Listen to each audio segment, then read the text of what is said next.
Welcome to the milk bar. Welcome to the milk bar. Welcome to the milk bar. Welcome to the milk bar. Welcome to the milk bar. Welcome along to episode 703 of The Milk Bar. Jason Forrest here with you as ever. And coming up on the show this week, we chat with Sinitta about her most recent musical goings-on, what's happening in 2023, and her most recent appearance on a TV celebrity dating show. We catch up with Peter Cater all about his music and his latest release of his 70 albums. Also, on top of that, Rory the Vet joins us from Blue Peter. He'll be along to talk about travel when it comes to taking your pets away over Christmas. Sam Thompson from Made in Chelsea will be with us. He is Master of Celebrations for After 8 this year. We'll be talking about some brilliant ways of making Christmas a bit of fun. And on top of that, we'll be hearing from Starstruck Theatre about their production of Jack and The Beanstalk, which is on this week. And we'll be finding out about the extended opening hours for the Marsh Lane Plant Sale. That's all on the way on the show this week.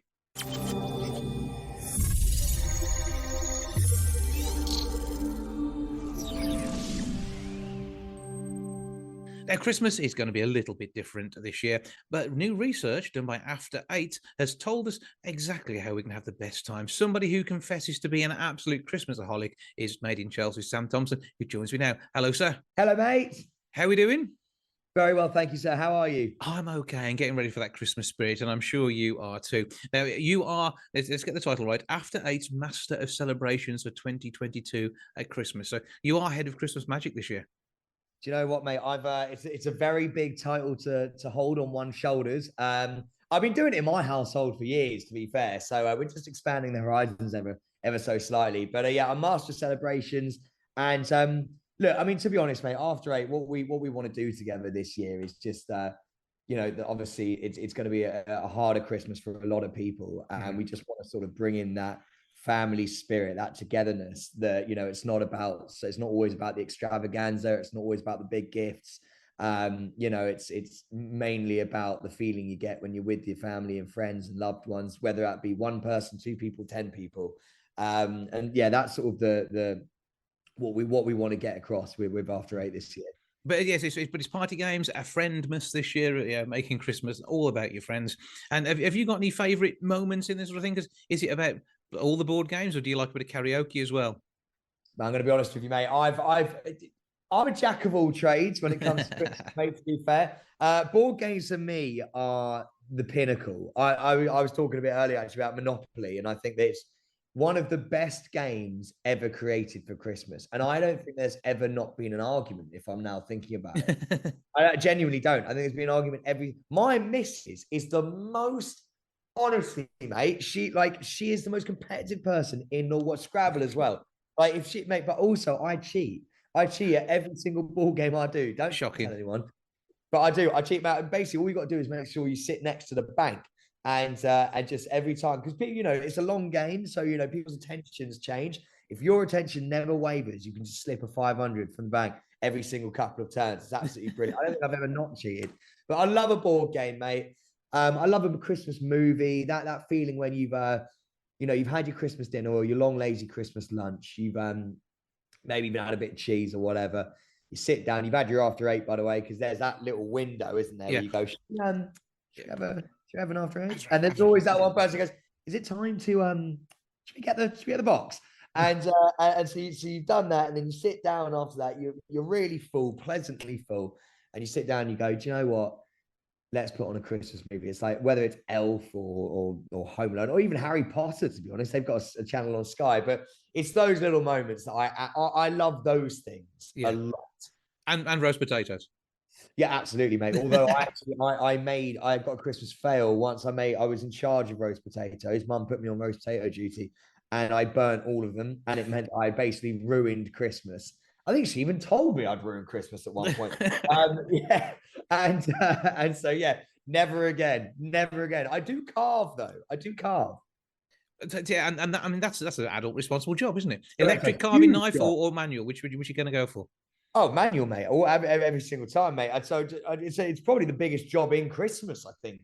My granddad used to always do it, and I think he passed down the baton to me. Mm-hmm. It's a toughie because if you've got a turkey or something like that, you've got to get around the legs and stage. It's not the easiest, mate. It's a skill. It is a skill. It's like being the master of celebrations, mate. It's a lot of weight on one's shoulders.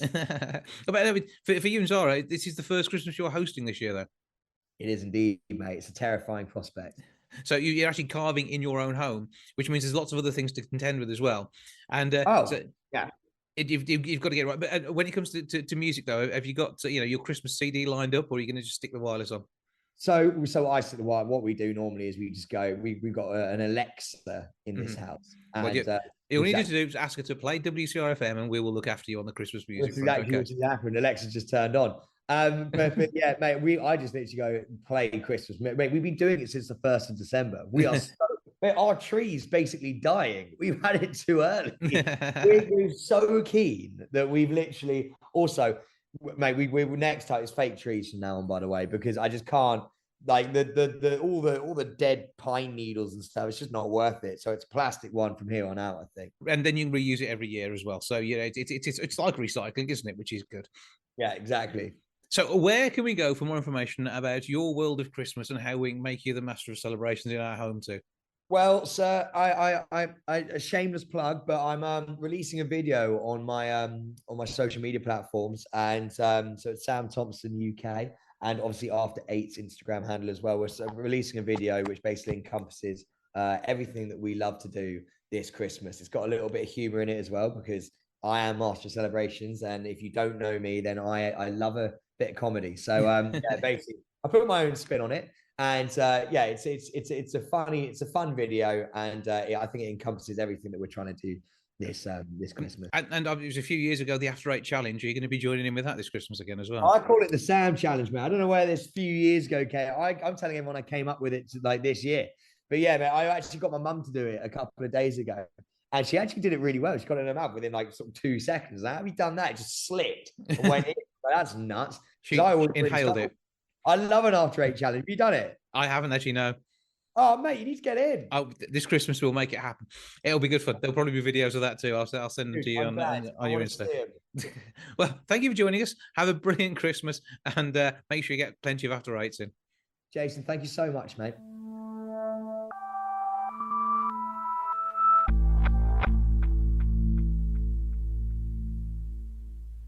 Starstruck Theatre are in action with a bit of pantomime fun from the 14th through to the 18th of December.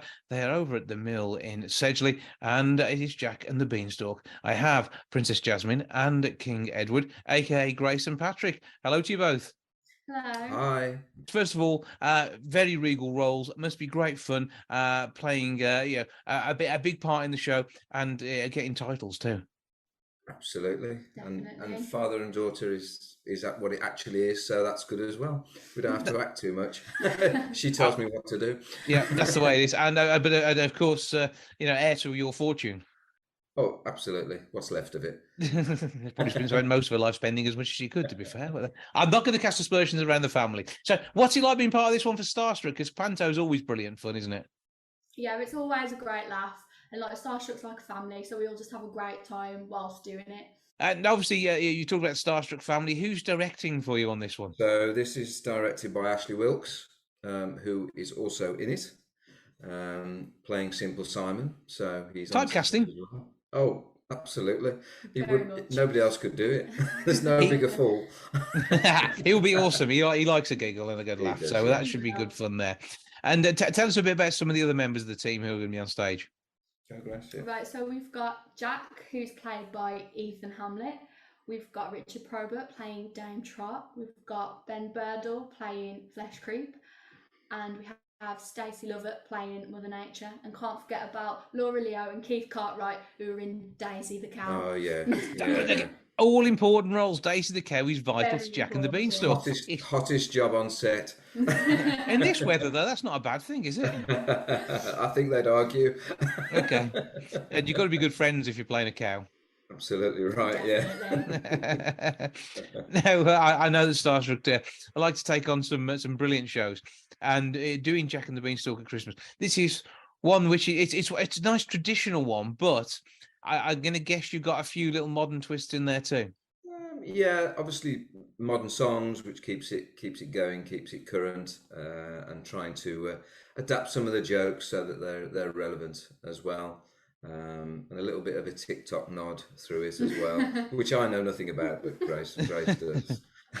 That's part of the education, isn't it? It's great doing something like this and learning about the latest stuff. That's Definitely. right. Yeah, absolutely. So, I mean, you both must have some great songs, whether you're part of an ensemble or the main group singing. What's your favourite in the show? I'd say my favourite song is my solo, which is No Time to Die by Billie Eilish. But definitely Let's Get Loud's definitely a good song. Yeah, definitely a good feel-good I song. like The Voice, which is a bit of a throwback for me, the John Farnham The Voice. That's quite, ends Act 1 and is pretty, pretty atmospheric song, isn't it? So that's a good one. And I'd say a nice run, and just enough to put people in the right mood for Christmas.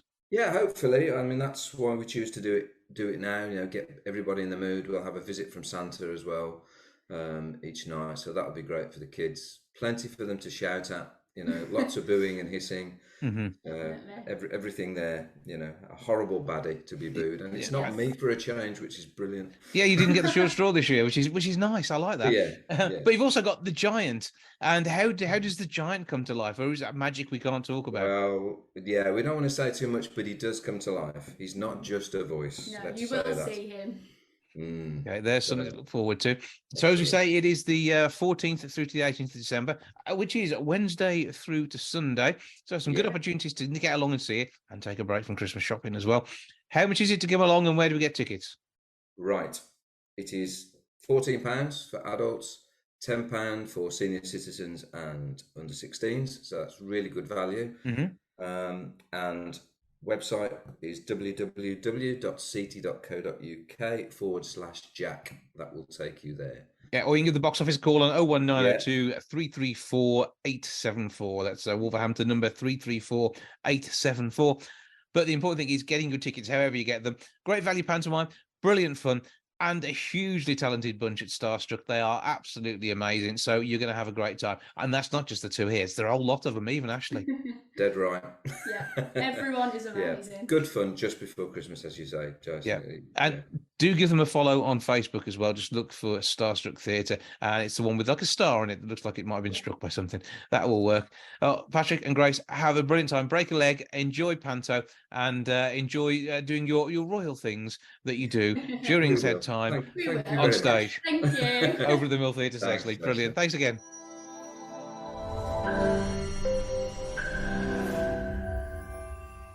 Christmas is going to be sociable this year, and that means we've got about 12 million pets on the move too. So that's more. I'm joined now by Blue Peter's Rory the Vet, Dr. Rory Cowlin. Good afternoon, sir. Good afternoon, Jason. Now, tell us a bit more about taking our pets out and about, because if it's a short trip, most of them can cope with it because they used to do the little run down to the park to enjoy a run round and then get back, having already covered the seats in mud and the like. However, when it comes down to a longer journey, you do sometimes need to prep your pet a little better.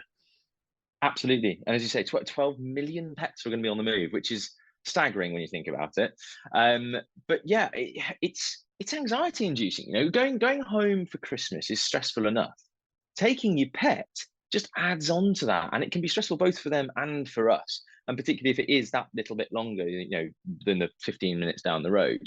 And preparation is absolutely key. The other thing we've got to think about is, over the last couple of years, lots of people have got new pets, so actually this could be the first time they're taking their pets home for Christmas ever. And I think that is part of the magic, though, isn't it, as well? Because the family will know you maybe have a dog or a cat, but meeting them is something special, and it makes that part of your family part of their family too. Totally, they are absolutely part of the family, and actually, if we go back to some of the stats we've got, that's quite interesting. It really does show how much part of the family they are. We've got almost 2/3 of pet owners would rather stay home with their pet this Christmas rather than leave their pet behind, which I think is hilarious. But also, I'm totally in that 2/3.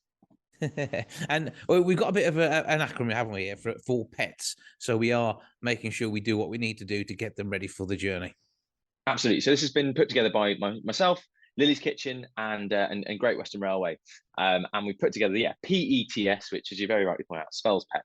And if I quickly fire through them for you, so we got P is for planning and provisions. So if you are taking your pet away for Christmas, whether it be on the train or in the car or in the plane or whatever it is, make sure you plan ahead. Make sure you know your routes. Make sure you plan for comfort breaks if it's a particularly long journey, and make sure your pet's going to be okay on that journey. E is for entertainment. Just like our two-legged kids, our four-legged kids will also get bored. So they don't watch DVDs in quite the same way, though, do they? Correct. Though weirdly, you can get iPad apps for them that they do play. Really oddly, never done it for my dog, but people tell me they're really fun. So something to keep them entertained, a chew toy or something like that for the journey is ideal. T, trial runs and training. So for me, this is the absolute key. A trial run is worth its weight in gold. If you are going to be going on that day, we've already said it's going to be stressful. There's going to be loads of people. There's going to be 12 million pets. So don't do it for the first time. Don't take your dog on a train on the 23rd of December. Make sure you do a very brief tester just before, just to make sure there's no issues that you need to address before. And I'd be advising to do that probably this week if you can. And then S is for socialize. So you know your pet best. Do they like people? Do they like other dogs? Do they like other cats? Do they like pigeons? Whatever it is, make sure they're well kitted out to socialize safely on their journey, and never feel bad about turning down someone who wants to say hello to your pet. You are their guardian after all. When it comes to traveling, I mean, particularly traveling on a train is a great way for them to do it, because it's not stuffy like a car. They can actually stretch their legs a little bit, so they're less likely to get agitated anyway. And you might take a cat in a cat transporter, but still, it's an unusual experience for them. And the dogs are going to absolutely adore maybe standing, somewhere they can see outside and watching the world go by. Absolutely. My lurcher goes on the train regularly. We go back to the southwest, and she absolutely loves it. But as you say, the first time they go on, the floor moving is a bit of a weird sensation when you're not used to it. So do make sure you do that trial run, get them used to it, and as you say, it's just nicer than the car, rather than packed around with all the presents in the boxes. Actually having a little bit of space to stretch the legs is quite lovely. And what provision are the likes of GWR making to make it easier when it comes to putting pets on trains? So they have made this lovely map of pet-friendly stations. So if you are traveling with your dog and you need to find somewhere to stop for a pee and a poo, because you will know your dog's ablutions, I'm afraid. It's just part and parcel of being a dog owner. And you do need to stop. Just look at the map and it will tell you where there are stations with a very local area of grass where you can take them out just for a little comfort break and a relax from the hustle and bustle. And is there time sometimes at a stop to be able to do that? If you look out for the train journeys where you're going to be 5-10 minutes somewhere? Absolutely, yeah. So do look ahead. That all comes into your P for planning. Plan ahead, work out where that stop would work, and then go from there. Most importantly, plan for yourself too, because it's going to de-stress your journey having your four-legged friend with, just for the fact you can relax and you've got a friend to travel with. And if you do want to have a conversation, you haven't got to talk about the weather. You can talk about Fido. Totally, exactly. And it's lovely. I take Nala on the tube and the train regularly, as I said. And she turns into a celebrity for however long she's on there. Everyone wants to say hello to her. She loves it. I appreciate some dogs don't quite love it, but she's an absolute diva. So she just wants all the attention. And she loves it. You being celebrity vet as well, does that mean you also get quiz questions as you're traveling too? As soon as people know, as soon as people hear the word VET, it's immediate. Oh, my dog had this rash. Oh, my cat had this limp. What did you think of this? Yeah, but I love it. I actively encourage it. It's really sweet. Where can we go for more info on traveling as we head towards Christmas? So head to lillyskitchen.co.uk or GWR's website for all the information on the pets campaign that we're doing. Well, Dr. Rory Cowlin, aka Rory the Vet, thank you for joining us and have a brilliant Christmas and travel safely. Thank you so much. Cheers, Jason. Merry Christmas. Now, Sinitta has been working particularly hard. When we had a catch-up a few weeks ago, when she was supporting a campaign against violence against women, we got to talking a bit about music. And there is so much going on, we had to get Sinitta back for a bit more of a natter. And I say hello to you now. How you doing? I'm good. How are you doing? I'm very well, thank you. So we were talking last time and you got a brand new single. We took a little bit of a listen to that. But what else is going on in your wider world? Because I know you're sat there with your dog, who's obviously a massive part of your world. Let's have introductions first of all. This is Scarlett. Oh, sorry. Scarlett, say hello. Scarlett. Oh, no, she's being shy today. Okay, we won't make sure. She'll just sit here and listen. She'll be Yes, happy. that's Scarlett O'Hara, my beautiful puppy. Yes. Yeah, but things are going good. Guess what I'm doing now? Since I've seen you, I've started dating on television. I'm doing this show called Celebs Go Dating, where Anna and Paul, who are like the matchmaking experts, matchmake you and send you on dates with, suitable people. Does this mean you will have love by Christmas, do you think? It's very possible. It's very possible. But the show's been on for a week now. So the second week starts tonight. Gosh, I've just realized it. So week 2 is on tonight. So you'll see me on one of my dates. And it's really fun. It's kind of weird, to be honest. It's kind of weird, but it's fun as well. You just have to get over the weirdness and then just think, you're just meeting nice people. And if there's a spark or interest, then, it can turn into something. Because, I mean, you were looking for love, and we will find out whether you found it later. But, I mean, it must be difficult for someone like yourself going down the Tinder line, because everybody knows who you are. Yeah, and also because I'm from a different generation, like you just wouldn't do things like that when I was younger. It feels a bit weird to just go out with someone you don't know. Although, remember Scylla used to have Blind Date. She did. So it's kind of like Blind Date. But because Scylla's, with the matchmakers that are matching you to people. But I like the idea of this more than an app because of that element. Because apart from them maybe knowing who I am, the fact that I don't know who they are at all, and it just feels a bit unsafe. People can just take the mickey out of you, or I don't know, play tricks on you, random crazy things. So I just I wouldn't really feel safe meeting people through an app. But so this works well, and we get to share the joy and the ups and downs as well, which is part of it. But well, aside from that, though, I mean, we've known all about you for what is it 30 odd years now? Heck, the first hits were when I was 15 presenting on a radio station, and it's amazing music, but it still stands the test of time today, which is so nice. I mean, I go on Twitter and there's people like sort of out at a club, a little bit tipsy, sending me videos of them singing along to Hitching a Ride and things like that. And it's so nice that it stood the test of time, because our music certainly wasn't considered classic at the time. I mean, a lot of DJs, thankfully you weren't one of them, but a lot of people didn't even want to play our music back then because it was so teeny bopper and so pop. But it's ended up being the soundtrack to a lot of people's childhood, so they have happy memories. But it was fun, and that's the thing. And throughout your career, you've done a load of great fun things. There's been dark days, but there's been so much enjoyment along the way. Yeah. I'm so blessed, so lucky when I look back, and I just think even now, like I didn't know I'd be doing. I got to do the Chicago, play Mama Morton in Chicago, during this last year, and things like that I didn't even aspire to, because it's such a big meaty role, and you don't sort of see yourself that way. But I'm just so happy that things are continuing to go well. I'm still working, I'm busy, I'm dating, talking to you on the radio. Life is good. It's fantastic. And so we've had a single already this year.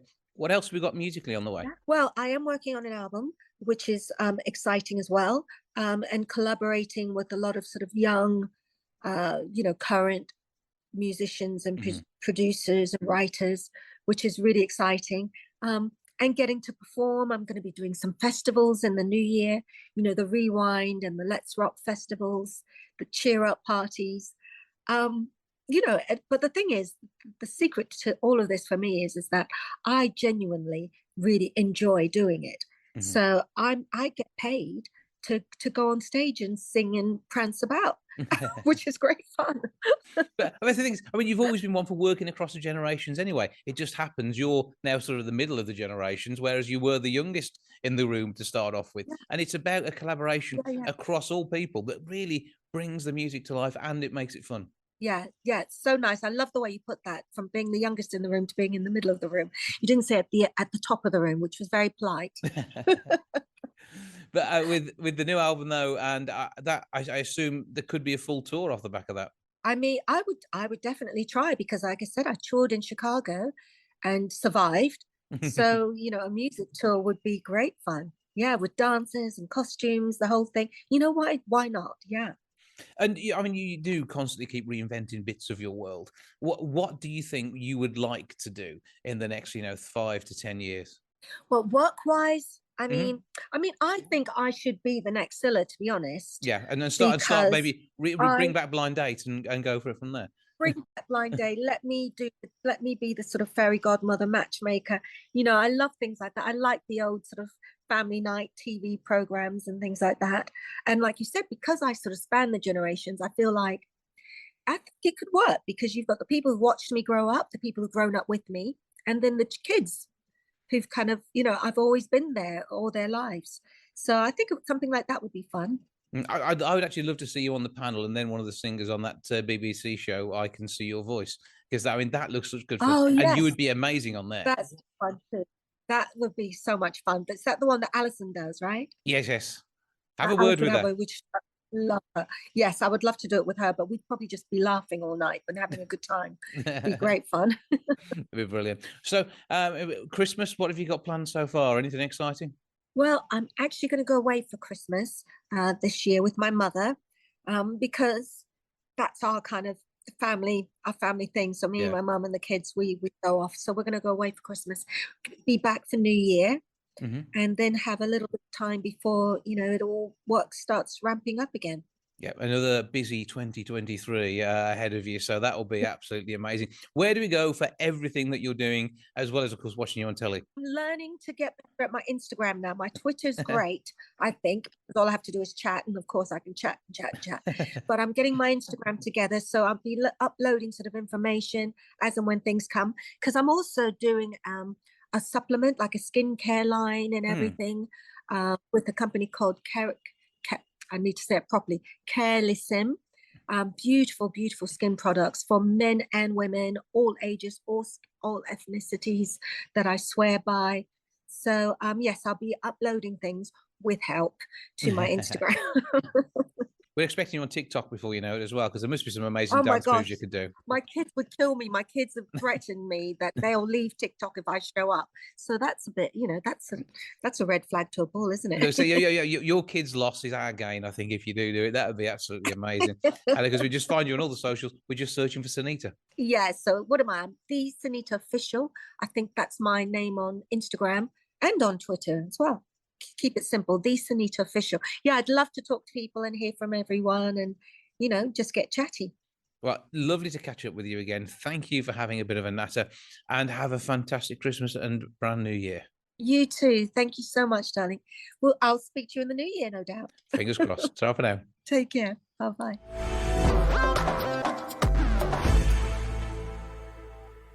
Peter Cater has been producing jazz music for maybe a little longer than he'd care to remember, but it is getting bigger and better as we go through every single day. His current single is The Path is Clear, and he's here now to tell us all about his current work. Hello, sir. Hello, Jason. How are you doing? I'm good, and I hope we're finding you getting ready for Christmas, but also enjoying the current music releases too. Absolutely. I'm in Hawaii, actually, so Christmas is like very Hawaiian style here, with lots of shorts and T-shirts and palm trees. That is the way you want to do Christmas, though, given half a chance, isn't it? Absolutely. So where are you native to, though? Because that's not where you began your life, is it? No, actually, I was born in Munich, Germany, and lived my first 4 years there, and then with German parents, and then moved to New Jersey in the United States, and then moved to Colorado, and then California. And here I am in Hawaii. I just keep on moving west. Before you know it, you could well end up back in Germany, because it's definitely on the way. It's on the way. I have to go to Japan first, and then over to India. Once you cross that international date line, there'll be no stopping you. But there we go. So, I mean, the music itself, is that a journey for you as well, or has it always been jazz in your heart? It's been a journey for sure, and I definitely go in and out of different styles of music. Sometimes it's more jazz, sometimes it's more world music, sometimes more new age. I also really enjoy doing soundtracks, and I've written lots of music for TV and also for some Broadway productions. So I just kind of go wherever my muse leads me. It's kind of an ongoing journey and exploration. Yeah, I think we're understating. I mean, you've done some TV. Oh, is it more than 100 television shows and 11 on-off Broadway dramatic musicals on top of 70 plus albums? Yeah, well, I've been doing it for a little while. I know that I look like I'm in my 20s, but actually, I'm much older. I'd have said 31, to be honest. I was going to age you a little bit. 31. Okay. All right. I can live with that. Yeah. But, I mean, dare I ask, how many decades have you been in the industry now? I released my first album in 1983. So we're going on 4 decades. Which is good, and I think that certainly classes as a good amount of experience. But that means we're looking at an album every 18 months, though, aren't we? We're looking at around almost 2 albums a year. Yeah, but that includes soundtracks as well. Because often we would release a soundtrack with for a movie or a series or something like that.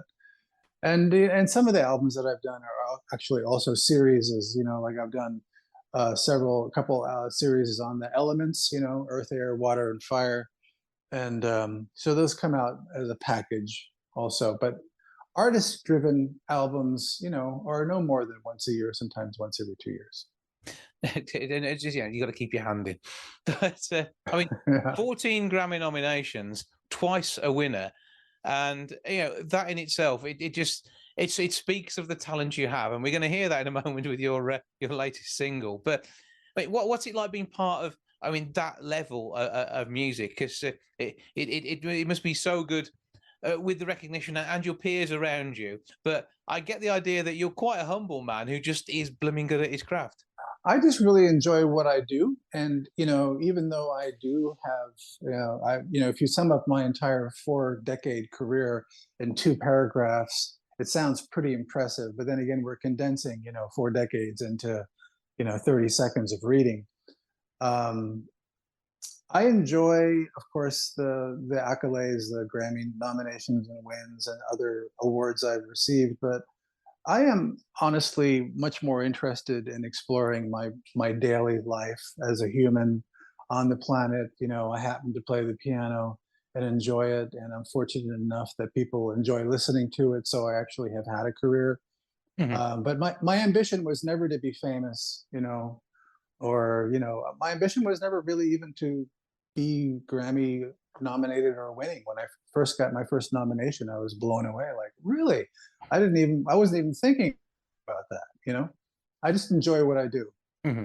But as well as that, though, you do get to have those anonymous moments, because when with the TV shows and things, you appear in the credits, but you don't normally get the sort of recognition that the music in TV deserves, because without music in the background and drama and all the other areas that we see it just doesn't work. And it's amazing the difference that you can make to telling a story. Exactly. It's like a whole other character in the series or in the show. And some of the best music for TV and film really does go by unnoticed. Mm-hmm. It feels like more of an emotionally driven energy rather than yeah, because sometimes you have a beautiful melody that people go, oh wow, that melody is really beautiful, let me remember that. And other times you're just moved by the energy of the music and you don't even remember what it was. What though of your TV work would you say you're most proud of, but gets the fewest accolades that we may not even realize was there? Or and also on top of that, secondary, which is your favorite that we will know? Well, one of my favorite series, I did 13 1-hour-long episodes of a series called How the West Was Lost for the Discovery Channel. Mm-hmm. And that was, for me, such a emotionally driven, satisfying, sad, cathartic work that I think turned out really beautifully. I think that was one of my favorites, and also possibly most overlooked as well. So I can put those in the same category. Mm-hmm. But again, it's something that say we hear, we don't register, but unless it was, if it wasn't for the fact it's there, we just wouldn't be getting into the shows that we're on. So let's come to your latest studio album then. And how did this one come about? Well, I mean, I don't know if you're going to find this interesting or weird, but I realized over the years that I played it differently depending on who was listening. And I decided to explore that further by actually just playing for one person at a time, having them lie under my piano and just me improvising to and for them. And what I realized is that it was absolutely true, that depending on who was there, it would affect the kinds of choices that I made, the kinds of melodies I was drawn to, the kinds of rhythms I would play. So I took it even one step further and would sit and talk with people, an individual person, for 20 or 30 minutes and talk about their personal life, their history, their failures, successes, dreams, aspirations, wounds, joys, whatever. And I would actually get very, very clear images in my mind of melodies, structure. I would see chord changes on manuscript paper, and I would actually feel that I was intuitively guided to play a very specific thing for that one person. So then I'd have them lie under the piano, and I would record what I was playing for them, improvised, and give them the MP3 at the end of the session, like an 8 or 10-minute improvised piece. And so some of these pieces actually I felt were very musically sound and compositionally interesting. So I edited them to 3 to 5 minute pieces and released them as a whole album, which is called Soul Story. And then in effect, I call them piano readings, but some people call them like soul stories, where they feel like I'm writing the soundtrack to their life. And again, that number one, an absolute honor to have that done, and equally amazing that you can then share that. And like you say, you condensed a longer piece down to a flavor of each of these people, and I think Exactly. that must be amazing. And in the sleeve notes, do we get to find out more about the people the tracks were for? No, the people remain anonymous, out of privacy and respect. And also, it's more interesting, I think, to have a feeling about. But maybe you're right. Maybe that would be something to do in the future, to actually do like little caricatures, little portraits of the individuals with the music that was created through my encounters with them. That could be interesting as well. But I've done hundreds of these, again, what I call piano readings.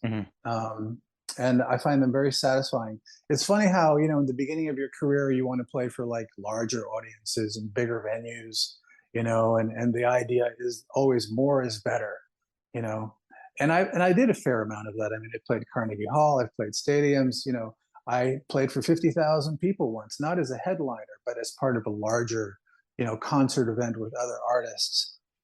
And it was amazing, thrilling. But I've realized over the years that the intimacy of sharing music, creativity, heartfelt sentiment with one other human being is so delicious and so juicy that I actually prefer smaller concerts, smaller groups, and the most satisfying experiences are to share it with just one person at a time. Well, if ever I'm in Hawaii, I will hopefully be allowed to sit underneath the piano and have some of my story told musically. That would be amazing. But we're going to hear The Path is Clear. So what's the history on this one? Same thing. It was actually, this person was a fan who became a friend who I've known for several years of my life. And this was an improvisation specifically for her, lying under my piano. And this I think the music just speaks for itself. I don't, my whole process with this kind of work is to not second guess myself and just to say, yes, I get these creative ideas and I go, yes, and I go there and I go there and I go there. And I don't think about it. It's just a stream of thought kind of unfolding. And that's what this piece is. Well, we're experiencing what you put together as an improvisation. So this is, it's already something special. And I'm sure to your friend as well, this must be amazing to be released as a single, to go global and get an awful lot of airplay, rightly so.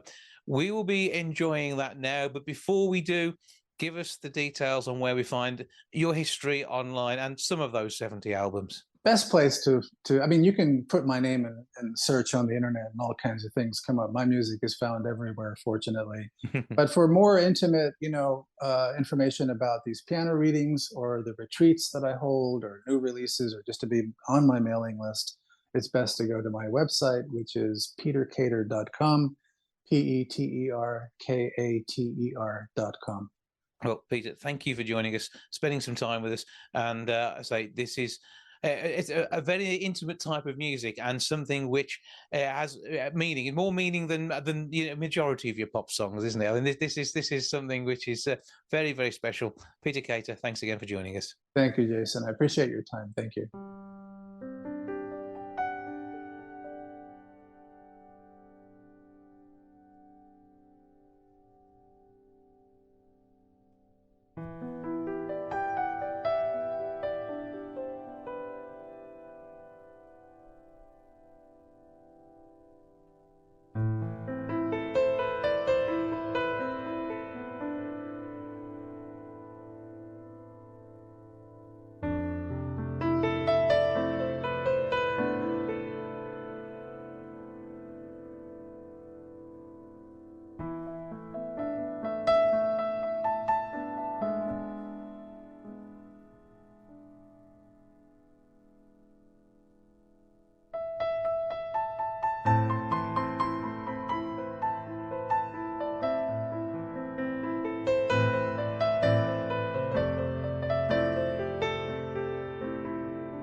The Marsh Lane Plant Sale has some extra opening hours in the run-up to Christmas, all getting going at Thursday lunchtime.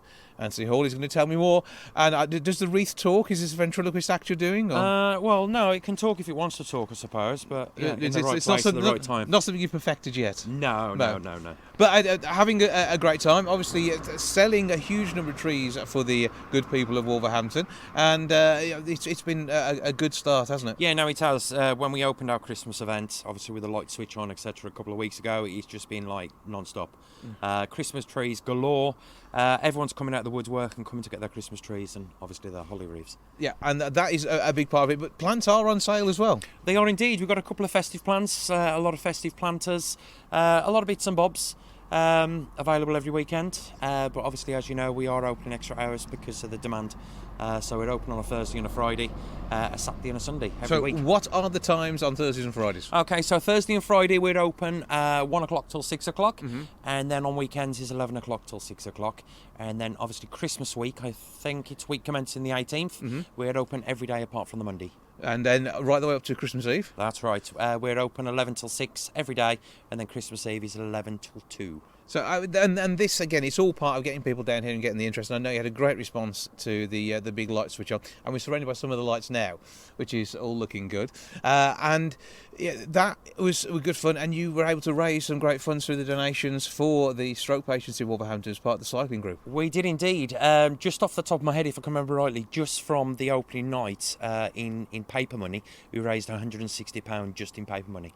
A bucket full of change, which I haven't actually counted yet. No, that'll all get done over Christmas. It will indeed. That's the thing. It will indeed. And again, the work that they do is vitally important in helping stroke patients get back to normal life. Yeah, that's what it's all about. As you know, it's my dad. It's all about my dad, who had the stroke in 2019. And West Park Stroke Cycling Group, not only do they do the cycling, but they do lots of different activities like the gardening group, day trips, arts, crafts. You know, it's all about rebuilding lives past stroke, giving them a bit of normality back in their lives. And I know that they're very grateful for the funds that you're raising through the collections that you have here. And it's all, again, about community too, and that's just part of the outreach that happens. Yeah, no, definitely. That's what we've enjoyed about this year. Like, you know, the big turnout for our Christmas light switch on, it really, really meant a lot to me. You know, seeing all those people there, and, you know, we've become a big part of the community.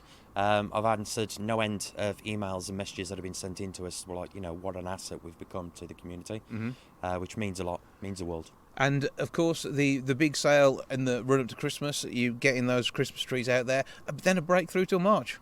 That's right, yeah, we're actually closing on Christmas Eve and we reopen on the 4th of March next year. A lot of people think that it's a break for me, but with events like this, it's lots of planning. Yeah. And, it's starting prep for next year, isn't it? Exactly. And just, you know, speaking to different suppliers, etc., and thinking about what we can change and what we can do bigger and better for next year. That was my aim for this year, coming back bigger and better. We've achieved that. And obviously, my actual goal now is to go bigger and better for next year. Well, we'll see what happens there. But on the wreath front, they're available as are the Christmas trees. They are indeed. And the wreaths are home assembled, aren't they? Yeah. We've got a few different wreaths this year. Last year we just had the wreaths that was just obviously for gravesides, memorials, etc. This year we've made up a lot of the door wreaths and crosses too. Our wreaths currently start at $9.99 and they go right up to like £30 mark. Nice big wreaths.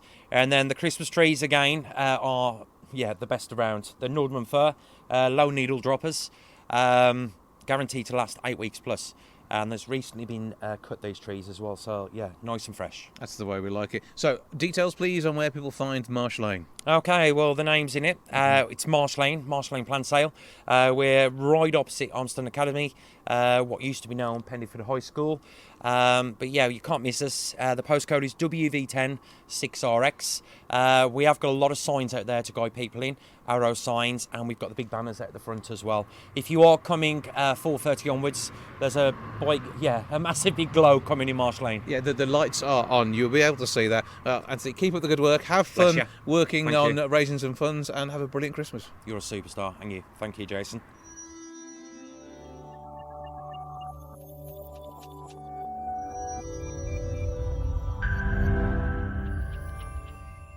That's all for this week. Thank you so much for joining me. Back with episode 704 next week. I'll see you then. Ta-ra for now. Goodbye from the milk bar.